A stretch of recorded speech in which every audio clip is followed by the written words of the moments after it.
5 6 7 8 9 10 11 બરાબર છે। કેટલી લીટીઓ આપી છે? 11 લીટીઓ આપી છે। આવી 6 7 8 9 10 અને 11 બરાબર છે। આવી 11 લીટીઓ આપી છે। અહીંયા આપ્યું છે 10 કરતા વધારે, પછી આપ્યું છે બોક્સ 10 કરતા ઓછા। તમને શું કહ્યું હતું? તો કે બોક્સ કરતા વધારે હોય એટલે કે અહીંયા આપેલા અંક કરતા વધારે હોય આ વસ્તુ તો અહીંયા સાચાની નિશાની કરવાની છે, અને અહીંયા આપેલા અંક કરતા આ વસ્તુ ઓછી હોય તો ખોટાની નિશાની કરવાની છે। તો જુઓ તમે અહીંયા 10 આપ્યા છે તો આ વસ્તુ 10 કરતા વધારે છે કે ઓછી છે? તો ચલો ગણીએ 1 2 3 4 5 6 7 8 9 10 11 છે એટલે કે 10 કરતા વધારે છે। વધારે હોય તો શું કરવાનું હતું? બોક્સમાં સાચાની નિશાની કરવાની હતી। 9 હોત 8 હોત 7 હોત તો આપણે શું કરત? ખોટાની નિશાની કરત। બરાબર છે। તો આ રીતે પૂછાય તમને તો આવડવું જોઈએ। ચલો ત્યાર પછી શું આવ્યું હતું? તો કે ચડતો ક્રમ અને ઉતરતો ક્રમ। તો કે ચડતો ક્રમ એટલે શું? તો કે નાની સંખ્યા તરફથી મોટી સંખ્યા તરફ, બરાબર છે। અને ઉતરતો ક્રમ એટલે શું? તો કે પહેલા મોટી સંખ્યા આવે અને પછી નાની નાની સંખ્યાઓ, બરાબર છે। તો જુઓ એટલે કે 1 થી 100 તરફ એટલે કે 1 2 3 4 એ શું છે? ચડતો ક્રમ છે, બરાબર છે। આપણે પગથિયા ચડીએ છીએ તો એ જ રીતે ગણીએ છીએ ને 1 2 3 4 5 6 બરાબર છે। ઉતરતો ક્રમ એટલે શું? તો કે 100 99 98 97 96 બરાબર છે। આ શું છે? ઉતરતો ક્રમ છે, બરાબર છે। તો આ રીતે તમને આ વસ્તુ આવડવી જોઈએ। તો ચલો એક બે રકમ લઈએ અને શીખીએ કે ચડતો ક્રમ એટલે શું અને ઉતરતો ક્રમ એટલે શું। ચલો તમને અહીંયા 7 આપ્યા હોય, 18 આપ્યા હોય, 25 આપ્યા હોય, 45 આપ્યા હોય અને 39 આપ્યા હોય, બરાબર છે। તો તમને એવું કહે કે ચડતા ક્રમમાં ગોઠવો। ચડતા ક્રમમાં ગોઠવો, બરાબર છે। ચલો ચડતા ક્રમમાં ગોઠવવાનું છે તો કે સૌથી પહેલા નાની સંખ્યા, તો કે આમાં સૌથી નાની સંખ્યા કઈ છે? તો કે 7, બરાબર છે। પછી એનાથી મોટી 7 થી મોટી 18, પછી 18 થી મોટી 25, 25 થી મોટી કઈ છે? 45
પોથીમાં આવું એક શું આપેલું છે, ચિત્ર સાથે આપેલું છે, કોષ્ટક આપેલું છે ખરીદીનો સમય.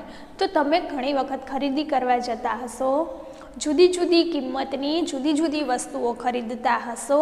તો જો અહીંયા એક સ્ટેશનરીની દુકાનમાં વિવિધ વસ્તુઓના શું આપેલી છે, ભાવ એટલે કે કિંમત આપેલી છે. કઈ વસ્તુ કેટલી કિંમતની છે, તો કે પેન્સિલ સેટ 25 રૂપિયાનો છે, રબર સેટ 30 રૂપિયાનો છે, બોલપેન સેટ 48 રૂપિયાનો છે, નોટબુક 45 રૂપિયાની છે, ક્રેયોન બોક્સ 40 રૂપિયાનો છે, સ્ટેપલર 62 રૂપિયાનું છે, સ્ટેપલર પિન 18 રૂપિયાની છે, ડ્રોઈંગ બુક 52 રૂપિયાની છે. આવી જુદી જુદી વસ્તુઓના જુદા જુદા ભાવ આપેલા છે.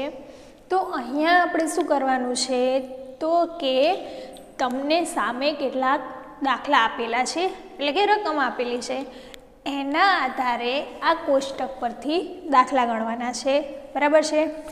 તો તમને એવી રકમ આપેલી હોય તો હવે તમારે અહીંયા ખાસ શીખવાનું છે કે કયા દાખલામાં શું કરવાનું છે, સરવાળો કરવાનો છે, બાદબાકી શેમાં કરવાની છે. બરાબર છે. તો ચલો પહેલા નંબરનું અહીંયા તમને પૂછે છે કે પેન્સિલ સેટ અને રબર સેટની શું કહે છે, જો અહીંયા ધ્યાન આપજો ખાસ, પેન્સિલ સેટ અને રબર સેટની કુલ કિંમત કેટલી થાય, આવું પૂછ્યું છે તમને. કુલ કિંમત કેટલી થાય. બરાબર છે. જો પેન્સિલ સેટ અને રબર સેટની કુલ કિંમત કેટલી થાય, કુલ કિંમત પૂછી છે. શું પૂછ્યું છે, કુલ કિંમત. એટલે તમને તરત જ ખ્યાલ આવી જશે શું કરવું પડશે, પેન્સિલ સેટ અને રબર સેટની કુલ કિંમત ગોતવાની છે. એટલે બંને કિંમતોનો શું કરવો પડશે, સરવાળો કરવો પડશે. શું પૂછ્યું છે, કુલ પૂછ્યું છે, એટલે કે ઉમેરવાનું છે. પેન્સિલ સેટની કિંમતમાં રબર સેટની કિંમત ઉમેરવી પડશે. બરાબર છે. પેન્સિલ સેટના કેટલા રૂપિયા છે, 25 રૂપિયા, રબર સેટના કેટલા રૂપિયા છે, 30 રૂપિયા. તો શું કરવું પડશે, 25 રૂપિયા વત્તા 30 રૂપિયા, આ બંનેનો સરવાળો કરવો પડશે. એટલે એ બંનેની કુલ કિંમત મળી જાય. ચલો સરવાળો છે તો શું કરવું પડે, 5માં 0 ઉમેરો તો શું રહે, 5ના 5. બરાબર છે. અને 2માં 3 ઉમેરો, 2 ને 3 કેટલા થાય, 5. બરાબર છે. કેટલા રૂપિયા થયા, તો કે 55 રૂપિયા થયા. તો તમે અહીંયા લખી શકો છો કે પેન્સિલ સેટ અને રબર સેટની કુલ કિંમત 55 રૂપિયા થાય. બરાબર છે. કેટલી કિંમત થાય પેન્સિલ સેટ અને રબર સેટની, 55 રૂપિયા. ચલો ત્યાર પછી શું કહે છે, બોલપેન સેટ, બોલપેન સેટ અને નોટબુકની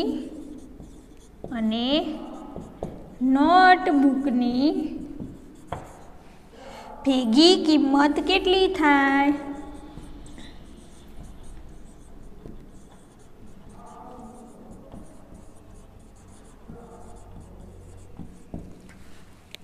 બરાબર છે. બોલપેન સેટ અને નોટબુકની ભેગી કિંમત કેટલી થાય, તો સૌથી પહેલાં શું કરવું પડશે, ભેગી પૂછ્યું છે એટલે કે ઉમેરવાની છે. બરાબર છે. બંનેની કિંમત શું કરવાની છે, આપણે ભેગી કરવાની છે. તો જુઓ બોલપેન સેટ કેટલા રૂપિયાનો છે, તો કે 48 રૂપિયાનો, અને નોટબુકની કિંમત કેટલી છે, તો કે 45 રૂપિયાની. બરાબર છે. તો 48 વત્તા કેટલા કરવા પડે, 45 કરવા પડે. તો અહીંયા શું લખીશું, 48 વત્તા 45 રૂપિયા. બરાબર છે. પાછળ તમે અહીંયા લખી શકો છો કે 48 રૂપિયાનું શું છે, તો કે બોલપેન સેટ. તો અહીંયા લખી શકો છો બોલપેન સેટ. બરાબર છે. નહીં લખો તો પણ ચાલશે. ચલો અહીંયા શું કરવાનું છે, તો કે 8માં 5 ઉમેરવાના છે. ચલો 8 ને 5 કેટલા થાય, તો કે 8માં 5 ઉમેરો, 9, 10, 11, 12, 13. જો 13 થયા તો શું કરવું પડશે, અહીંયા 13ના 13 મૂકી દઈશું આપણે, તો કે ના, કેટલા મૂકીશું, મેં આગળ તમને વધીવાળા સરવાળા શીખવાડ્યા હતા, 13નો તગડો વધી પડી 1. શું આવશે અહીંયા, 13નો તગડો વધી પડી 1. 1 ને 4 5, 5 ને 4 9 કેટલા રૂપિયા થયા 93 રૂપિયા। તો અહીંયા તમે શું લખી શકો કે બોલપેન સેટ અને નોટબુકની ભેગી કિંમત 93 રૂપિયા થાય, બરાબર છે। આ રીતે તમે લખી શકો છો। ચલો હજી વધારે દાખલા જોઈએ આગળ। શું કહે છે જો,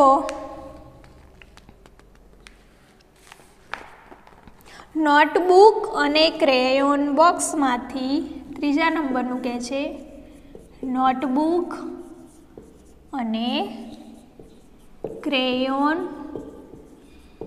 બોક્સમાંથી કોની કિંમત વધારે છે?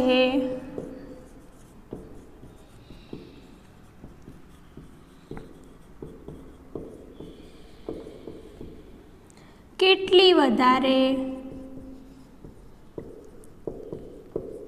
જો આવું પૂછ્યું છે, નોટબુક અને ક્રેયોન બોક્સમાંથી કોની કિંમત વધારે છે, કેટલી વધારે છે? તો સૌથી પહેલાં આપણે શું કરવું પડે? નોટબુકની જોઈએ। તો નોટબુકની કેટલી કિંમત છે? 45 રૂપિયા। અને ક્રેયોન બોક્સની કિંમત કેટલી છે? તો કે 40 રૂપિયા, બરાબર છે। તો ચલો આ બંનેમાંથી કોની કિંમત વધારે થઈ? તો કે નોટબુકની કિંમત વધારે થઈ, બરાબર છે। પહેલો પ્રશ્ન આપણને શું પૂછ્યો? તો કોની કિંમત વધારે છે? તો કોની કિંમત વધારે છે? નોટબુકની। હવે કેટલી વધારે છે? તો આ બે વચ્ચેનો આપણે શું ગોતવાનો છે? ડિફરન્સ, બરાબર છે। તો આપણે શું કરવું પડશે? બાદબાકી કરવી પડશે। શેની બાદબાકી કરવી પડશે? તો કે નોટબુકની કિંમત માઇનસ એટલે કે ઓછા ક્રેયોન બોક્સની કિંમત 40 રૂપિયા। ચલો બાદબાકી કરીએ। તો જો આ દસકાવાળી બાદબાકી છે કે સાદી બાદબાકી છે? તો તમને હવે આ વસ્તુ આવડવી જોઈએ। તો પહેલાં એકમની બાદબાકી કરીએ। તો 5માંથી 0 જાય તો કેટલા વધે? તમારી પાસે 5 રૂપિયા હોય, એમાંથી તમે તમારા ફ્રેન્ડને 1 પણ રૂપિયો નથી આપતા, તો તમારી પાસે કેટલા વધે? તો કે 5 જ, બરાબર છે। એટલે કે 5માંથી 0 જાય એટલે 5, 4માંથી 4 જાય એટલે 0, બરાબર છે। કેટલો જવાબ આવ્યો? 5 રૂપિયા। શું પૂછ્યું તું આપણને? કોની કિંમત વધારે છે? તો કે નોટબુકની। એ તો આપણને ખબર જ છે। કેટલી વધારે છે? તો કે નોટબુકની કિંમત 5 રૂપિયા વધારે છે, બરાબર છે। આ રીતે તમને પૂછાય તો તમને આવડવું જોઈએ, બરાબર છે। આવા વિવિધ વસ્તુઓની ખરીદી કરવા તમે જાઓ છો, બરાબર છે। 2 વસ્તુઓ તમે ખરીદો છો તો તમે બંને વસ્તુઓના જુદા જુદા પૈસા આપતા નથી, બરાબર છે। બંનેનો શું કરો છો? સરવાળો કરીને જ પૈસા આપો છો ને, બરાબર। હવે શું કહે છે જો, ડ્રોઈંગ બુકની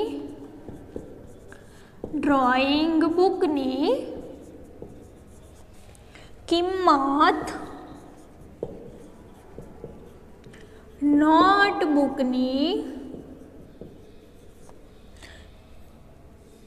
નોટબુક કરતા શું પૂછે છે? નોટબુક કરતા કેટલી વધારે છે?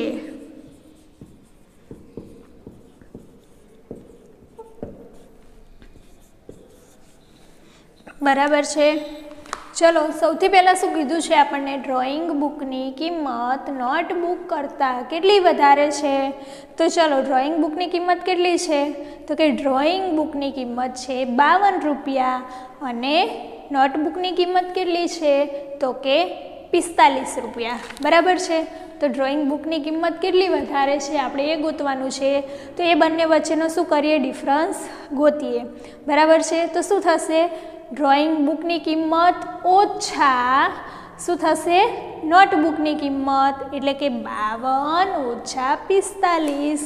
શું કરીશું? 52 ઓછા 45, બરાબર છે। આવું કરવું પડશે। તો ચલો સૌથી પહેલાં અહીંયા જુઓ શું કરવાનું? એકમની બાદબાકી કરવાની છે। 2માંથી 5 બાદ થાય? તો કે ના થાય। તો શું કરવું પડે? દસકો લેવો પડે, બરાબર છે. તમને બધાને દશકો લેતા તો આવડે જ. અહીંયા 5 દશક છે, તો 5 દશકમાંથી એક દશક આપણે આગળ લઈ જઈએ તો 1 દશક વત્તા 2 એકમ કેટલા થાય? 12. અને 5 દશકમાંથી 1 દશક ઓછો થાય એટલે કેટલા આવશે? અહીંયા 4. ચલો 12માંથી 5 જાય તો કેટલા વધે? 7, બરાબર છે. અને 4માંથી 4 જાય તો 0. ચલો કેટલો જવાબ આવ્યો? 7. તો ડ્રોઈંગ બુકની કિંમત નોટબુક કરતાં કેટલી વધારે છે? તો કે ડ્રોઈંગ બુકની કિંમત 7 રૂપિયા વધારે છે નોટબુક કરતાં, બરાબર છે. આ રીતે આવા દાખલાઓ પૂછાય તમને તો આવડવા જોઈએ, બરાબર છે. આવી રીતે તમે વિવિધ પ્રકારની ખરીદીઓ કરતા હશો તો તમને આવી વ્યવહારુ દાખલાઓ પણ તમને આવડવા જોઈએ, બરાબર છે. આવું કોષ્ટક આપ્યું હોય એના પરથી દાખલા ગણવાનું કહે તો તમને હવે આવડે ને બધાને, બરાબર છે. સરસ. ત્યાર પછી જો હજી એક રકમ જોઈએ, અહીંયા વધારે શું કહે છે? ક્રીના ક્રેયોન બોક્સ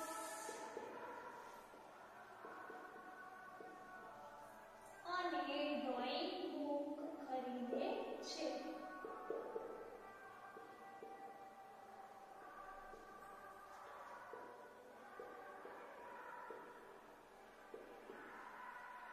આ બંનેની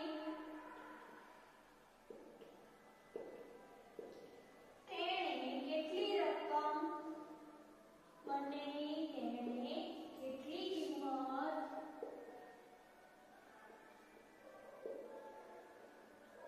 ચૂકવવી પડે, બરાબર છે.